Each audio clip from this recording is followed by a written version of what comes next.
వాని సావు వాడే తెచ్చుకుంటే ఇప్పుడు లేపి కూర్చోబెట్టడం కాదు, ఇప్పుడు కనబడితే కొట్టేటట్టున్నారు. వాడు రానంటుండుగా, వీళ్ళు కనబడితే కొడతారని తెలుసు. ఇదంతా సెగ్మెంట్ ఒక పక్క అయితే సరే, ఆడి జీవితంలో ఆడేం చేశాడు అనేది ఒక పక్క అయితే, ఇప్పుడు ఆ అమ్మాయిని పెళ్లి చేసుకున్నాడు, పెళ్లి చేసుకొని ఏం చేస్తాడు ఇప్పుడు ఆ అమ్మాయిని?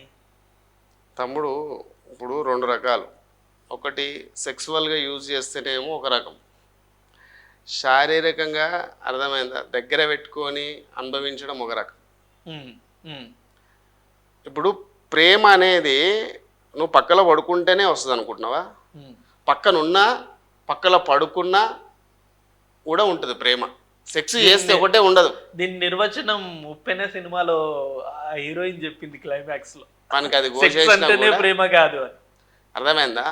వానికి కోరికలు ఉన్నాయి తమ్ముడు. ఆడవాళ్ళంటే పిచ్చ కోరికలు ఉన్నాయి వానికి. ఆయన గాచారం బాగాలేక అది ఓసిపడదెంగిరు.